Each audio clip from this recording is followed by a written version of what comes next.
안녕하세요, 닉입니다. 식사하셨어요? 이번 영상은 개인적으로 추진 중인 두바이 프로젝트의 프로그램 중 하나라고 할 수 있겠는데요. 두바이 프로젝트라 함은 제가 공대생들한테 지난 영상에서 두바이에서 일하면 좋다라고만 했지 실질적인 어떤 팁이라든지 도움은 못 드린 것 같아서 괴리를 많이 스스로 느꼈었는데요. 이 말로만 하지 않고 한국에서 두바이로 가고 싶어 하는 엔지니어 또는 취준생들을 대상으로 실질적인 루트를 만들고 또 찾으려고 합니다. 아직 저도 어떻게 해야 할지는 모르겠는데요. 제가 언제나 그랬듯 생각이 떠오르면 그냥 바로 하는 겁니다. 자, 그래서 두바이 프로젝트의 일환으로 사람을 찾고 있습니다. 제가 두바이에 잠깐 머무르는 동안 알고 지내던 외국인 엔지니어들을 만났었는데요. 이 두바이의 한 회사에서 사람이 필요하다고 해서 제대로 된 사람이 있으면 한국 사람이든 일본 사람이든 상관없다라고 하더라고요. 지금 사람을 찾고 있는데 좀 애를 먹고 있는 것 같아요. 이 사람은 많은데 제대로 된 사람을 찾지 못해서 조금 시간이 걸린다고 하더라고요. 그래서 한국에서 혹시 제대로 된 사람이 있으면은 이 요건을 만족하는 사람이 있으면 추천 좀 해달라고 해서 이렇게 영상을 올립니다. 제가 이전 영상에도 올렸다시피 두바이에선 학벌, 이전 회사에 대한 것을 보지 않습니다. 보려고 해도 알 수가 없어요. 워낙 전 세계에 많은 대학과 회사들이 있기 때문에 그걸 다 체크할 수가 없기 때문입니다. 그 말인 즉슨 실력을 본다는 이야기인데 그 실력을 서류를 보고 1시간 남짓한 면접으로는 증명할 수가 없다라는 거예요. 그래서 3개월 수습 기간을 철저하게 지켜서 자격 미달인 사람은 그냥 내보내는 거고요. 어쨌든 이러한 채용 시스템이다 보니까 단점이 특히 인도인들의 어떤 CV 이런 이력서를 보면은 엄청 화려하다는 거예요. 근데 막상 면접을 보면 깡통이 많다라는 겁니다. 그래서 외국도 그렇고 두바이도 그렇고 학벌로 사람을 어느 정도 구분할 수가 없으니까 어떤 주변 엔지니어들한테 추천을 통해서 많이 채용을 하게 되는 겁니다. 추천도 아무 사람한테나 부탁하는 게 아니겠죠. 일 좀 잘한다든지 아니면 좀 회사에 어떤 애티튜드가 좋은 사람한테 추천 좀 해줘 라고 보통은 합니다. 아무한테나 하는 게 아니라요. 그래서 저도 열심히 했기 때문에 추천 제의를 이번에 받은 거고요. 개인적으로는 저는 제가 추천을 많이 해서 많은 한국 사람들이 해외 선진 엔지니어링 문화와 기술을 배웠으면 하는 바람입니다. 제가 추천 제의를 많이 받으려면 반대로 제가 제대로 된 사람들을 추천해야지 그 회사에서 또 닉은 제대로 된 사람을 잘 추천해준다 라고 해서 또 제의가 올 것이고, 그러면 제가 또 다른 한국 사람들을 추천할 기회가 생기니까 다른 한국 사람에게도 기회가 많이 돌아가겠죠. 자, 서론이 길었는데요. 회사 이름은 영상에서 밝힐 수는 없고요. 조금 지원을 해주시고 제가 좀 이분 좀 괜찮다, 제대로 된 것 같다 라고 하면은 회사 이름을 공개하고 진행을 하도록 하겠습니다. 두바이의 많은 업스트림 패키지 회사 중 하나입니다. 잡 포지션 타이틀은 프로포잘 엔지니어예요. 한국말로 하면 견적 엔지니어겠죠. 자, 두바이에서 채용이 된다라고 하면은 어떤 일을 해야 할 것인지를 많은데 제가 중요한 내용만 추려서 이렇게 가지고 왔습니다. 저한테 이메일을 주시고 제가 좀 제대로 된 사람인 것 같다라고 하면은 잡 디스크립션 자세히 나온 거를 드리고 서로 협의를 해서 제가 도움을 많이 드리도록 하겠습니다. 자, 하는 일은 어떤 거냐면 패키지 회사니까 EPC라든지 아니면 피드, 그 두바이는 피드 회사도 많이 있죠. 그리고 엔드 유저로부터 바로 패키지 회사에게 프로젝트 견적을 문의하는 경우도 있습니다. 그래서 이 EPC 피드 엔드 유저로부터 받은 어떤 견적 다큐멘트 또는 스펙을 리뷰하는 일을 할 거고요. 그리고 리뷰한 다음에 뭐 하겠습니까? 테크니컬 커머셜 프로포저를 제출을 해야 되겠죠. 우리 이러한 테크니컬 맞출 수 있고 그리고 가격은 얼마다 라는 걸 EPC 피드 엔드 유저한테 제출을 하는데 그 문서를 만드는 작업을 해야 하는 겁니다. 그리고 코스트 서머리를 해야 되겠죠. 이게 얼마고 베셀은 얼마고 파이핑은 얼마고 이런 것들을 모두 견적이니까 코스트 서머리를 해야 하는데, 두바이다 보니까 업스트림 프로젝트가 많습니다. 다운스트림은 거의 없다고 보면 될 것 같아요. 많이 없어요. 그래서 오일 앤 가스 프로세스의 패키지에 코스트 서머리를 하는 작업을 할 거고요.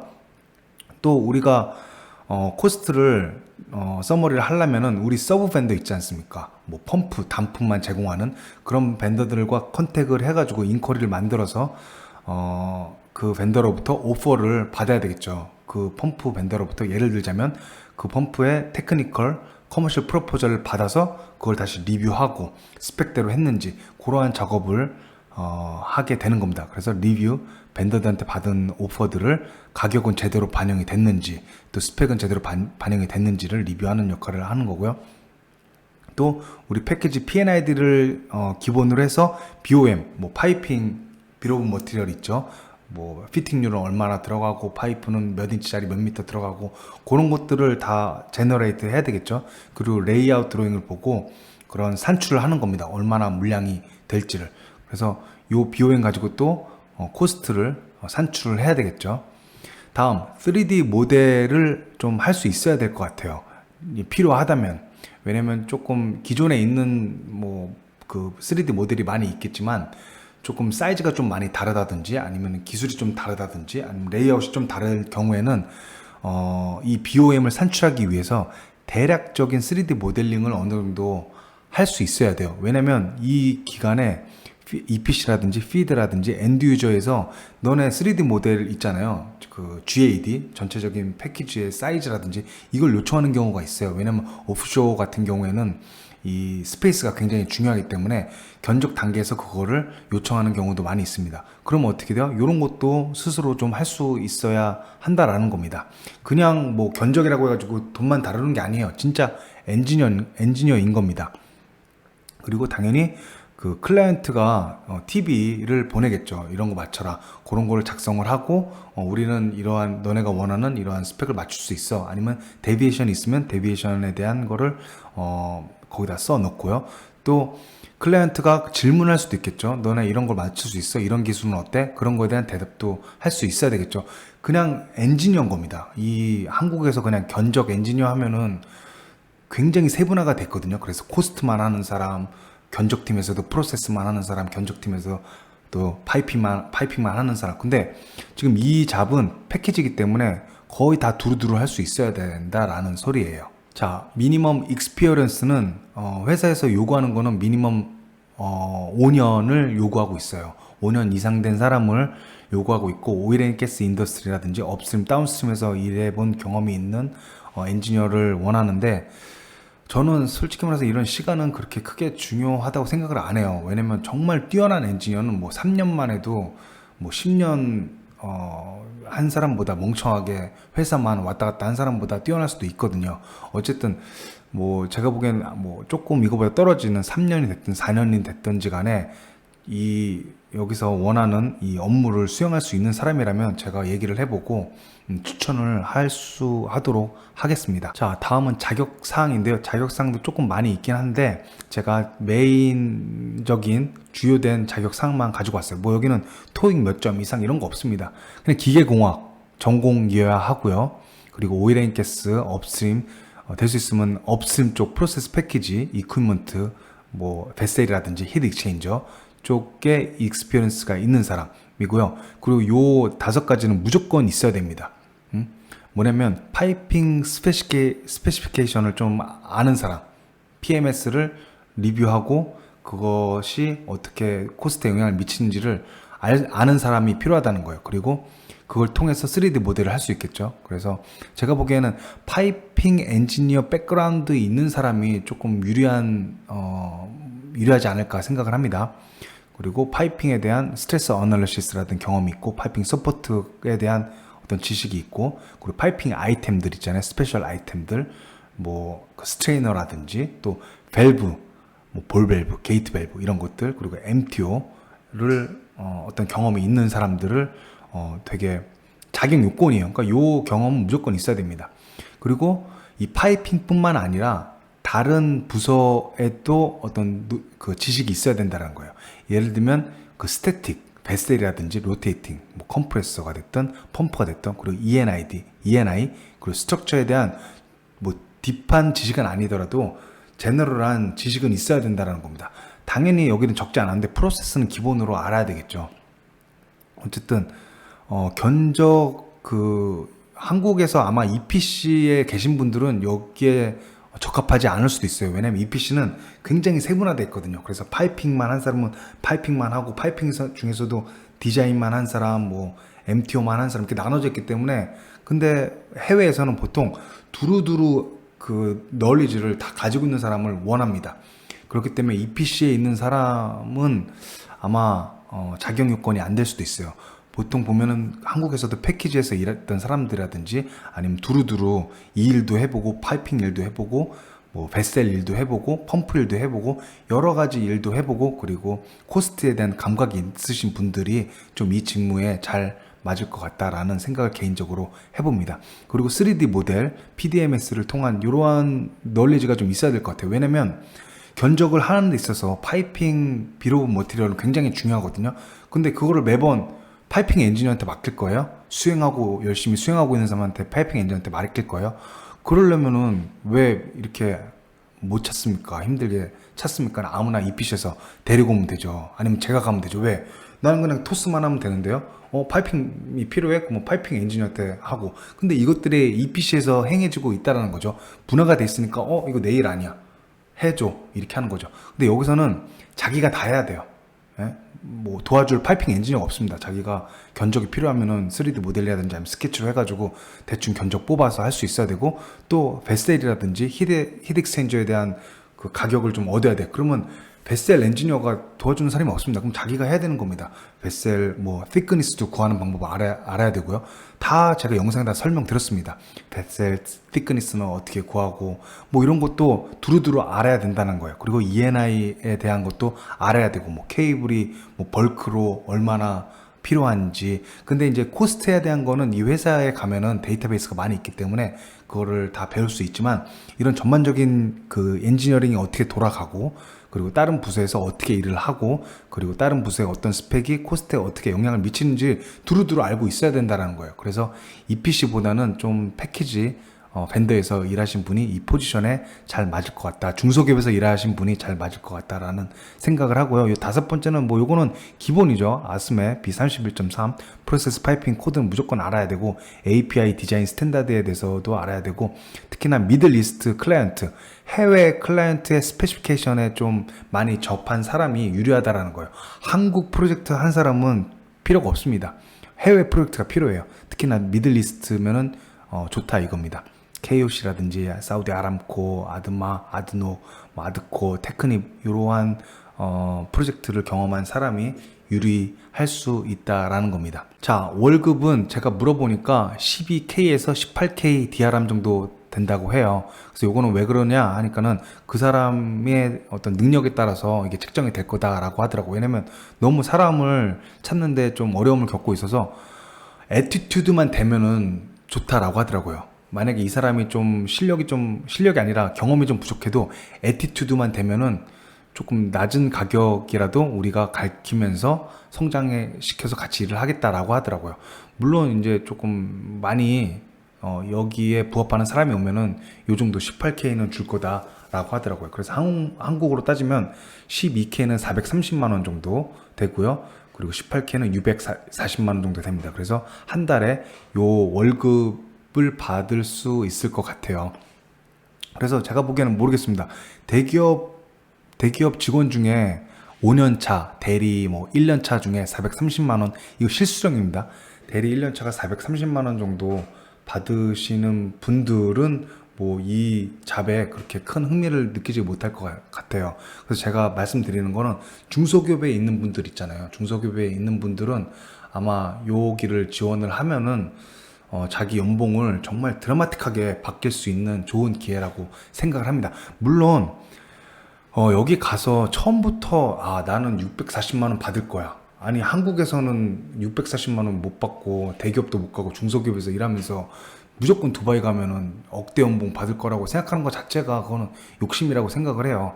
자기 실력이 조금 떨어지면은 가서 증명을 해야 됩니다. 증명을 하고 자기가 거기서 성장을 한 다음에 그 다음에 요구를 해야 되겠죠. 자기 실력은 보통 보면 한국에서는 그래요. 취준생도 그렇고 대학생도 그렇고 자기 실력은 여기야. 예? 아무것도 몰라. 실무에 대해서 아무것도 몰라. 근데 대기업 가려고 하는 이유가 뭐예요? 자기 실력 대비 더 많은 연봉을 받고 싶어서 그런 거죠. 그건 놀부심보라는 거예요. 물론 대학이 좋고 자기 백그라운드라든지 아니면 스펙이 좋으면은, 그리고 운이 좋으면 대기업에 가면은 자기 실력보다 대기업에서 투자를 하는 거겠죠. 왜? 이 사람들 실력은 여긴데 이만큼 연봉을 준다는 건 대기업에서 그만큼 투자를 한다는 거잖아요. 그런데 외국은 그렇게 투자를 안 한다는 거예요. 그렇기 때문에 자기가 자기 실력 대비 뭐 그렇게 안 되는데 그렇게 받고 싶다라는 거는 욕심이고요. 가서 최소한 1년, 2년은 좀 고생을 해야 됩니다. 배우기도 하고 근무나 적응도 해야 되고, 하고 나서 뭐 다른 회사로 이직하거나 하면은 그때서는 자기가 성장이 됐으니까 당당하게 그 타이틀을 바꿔달라라고 요구할 수도 있고, 안 바꿔줘 그러면 다른 데로 이직하면 되는 겁니다. 그때 인맥을 1년 동안 인맥을, 저처럼 지금 저는 그만둔 지도 굉장히 오래됐는데 여태까지도 연락이 오잖아요. 계속 같이 일하자고 연락이 옵니다.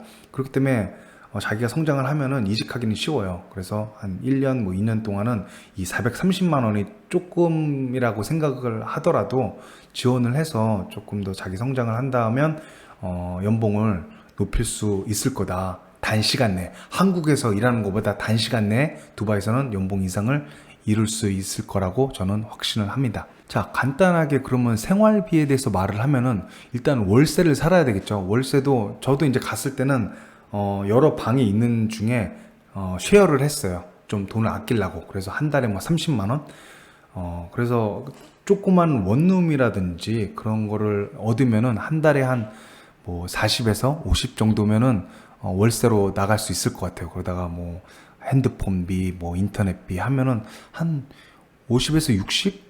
70이면 아주 충분합니다. 혼자 사는데. 그래서 그 정도면 한국에서 사는 거랑 그렇게 별반 차이는 없을 것 같아요. 그리고 나서 다른 물가는 제가 보기에는 한국이 비싸면 비쌌지, 한국이 싸지는 않는 것 같습니다. 요즘에는 계속 물가가 오르고 있잖아요. 일단은 기름값이 싸잖아요. 기름값도 싸고 중고차 값도 두바이가 훨씬 쌉니다. 그렇기 때문에 그렇게 생활하는데 비용이 그렇게 크게 들어가진 않을 것 같아요.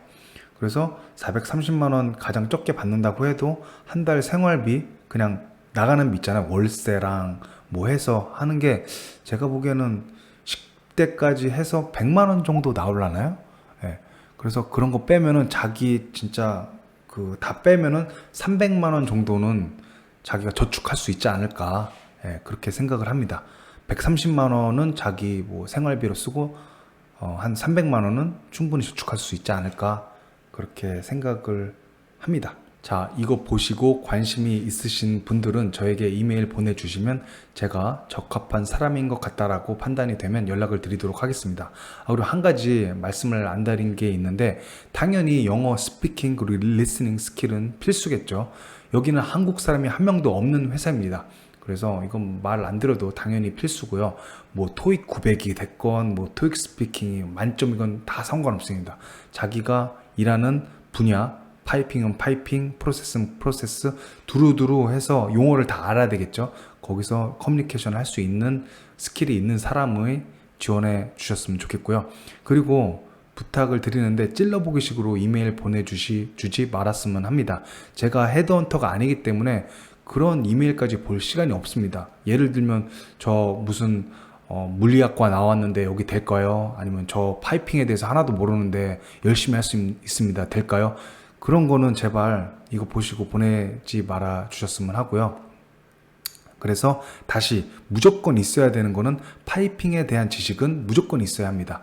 이거 없으면 이메일 보내지 마세요. 파이핑에 대한 어떤 지식 있잖아요. 그리고 경험이 없으면은 얄짤없습니다. 그 파이핑 지식 위에 베셀이라든지 열교환기, E&I, 프로세스 지식도 깊게는 아니더라도 어떻게 돌아가는지 두루두루 알고 있어야 합니다. 그리고 그 회사에서 제일 강조하는 부분은요, 이 애티튜드예요. 이거 내 스콥 아닌데 하는 태국권 쓰는 사람 있잖아요. 나 파이핑만 했지 프로세스 뭐 베셀 모르는데, 베셀은 베셀 팀에서 해가지고 좀 데이터 시트 써가지고 나 견적내기 좋게 보내줘, 이런 사람은 원치 않는다라는 거예요.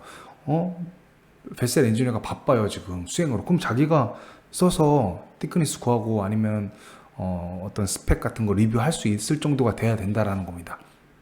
그래서 만약에 내가 모를 수도 있어요. 모르면 공부하는 자세, 자기 스콥이 아니더라도 관련 부서에 가서 그 사람한테 물어보고, 아, 내가 하려고 하는데 이거 좀 알려줘라. 이거 맞냐? 이렇게 스스로 해결하는 자세를 가진 사람을 추천해 달라고 했습니다. 다시 한번 말하지만 EPC 회사 같이 그냥 뭐 문제가 생길 때마다 이거 나 모르는 건데 내 스콥 아닌데 해서 이메일 이거 파이핑 애들이 해야지, 파이핑한테 해달라고 해야지, 이런 사람은 제발 지원해 주지 마세요. 한국 사람들이 그 좋아하는 체계가 잘 잡힌 회사에 길들여진 사람을 지금 찾는 게 아닙니다. 체계가 잡혔어도 다른 부서에 관심이 있어 하고 공부하려는 사람, 또 자기가 일하는 회사가 좀 중소기업이라서 체계가 안 잡혀 있어. 자기가 체계가 안 잡혀 있으면 여기 체계 엉망이다라고 불평하는 사람보다는 자기가 나서서 조금 체계를 잡으려고 노력한다든지, 아니면 너무 체계가 많이 없다라고 하면은 그래도 자기가 거기서 어떻게든 일하려고 부딪혀 보는 사람 있잖아요. 그런 애티튜드를 가진 사람을 원한다라는 거예요. 이러한 애티튜드를 가진 사람이 두바이에서 높은 연봉을 주고라도 데려가라고 하는 사람입니다. 그래서 제가 그렇게 일을 했거든요. 저를 좋게 봤으니까는 계속 연락이 옵니다. 너 프랑스에서 올 수 있냐? 뭐 프랑스에서 오는 비용 다, 페널티 같은 거 다 대줄 테니까 네가 오면은 뭐 좋은 패키지까지 해줄 테니까 와라. 지금까지도 연락이 와요. 왜? 저는 이렇게 내 스콥 태극권 안 쓰고 제가 이것저것 하려고 노력을 했기 때문이에요. 이것도 하려고. 지금 유튜브 하는 것도 제가 프로세스만 하는 게 아니지 않습니까? 뭐 PLC 강사님한테 찾아가지고 좀 강의 좀 해달라. 저는 제가 공부하려고 하는 목적도 있습니다. 그 파이핑 그 모델 전문가분한테 또 강의 요청도 드리고 여러 가지로 제가 이렇게 방법을 쓰는 거예요. 그래서 이러한 저와 비슷한 애티튜드를 가진 사람이 이 포지션에 잘 맞고, 또 그 사람이 그 초반에는 좀 고생하고 조금 낮은 연봉으로 월급으로 일하더라도 1년, 2년이면 금방 연봉이 뭐 10%, 20%가 뭡니까? 100%가 확 뛰어버릴 수도 있고, 뭐 100%는 좀 오바고, 여기서 100%는 오바고 한 30%? 네, 30%에서 40%. 아니, 한국에서 30%, 40% 연봉 이상이 쉽습니까? 중소기업에서. 일단 중소기업에서는 첫 연봉이 430만 원이 안 되잖아요, 실수령이. 근데 실수령 430만 원에서 바로 뭐 640만 원, 700만 원, 800만 원 이렇게 되기가 그렇게 어렵지 않다라는 겁니다. 한국에서보다. 어쨌든 요거 명심해서 연락 주시기 바랍니다. 감사합니다.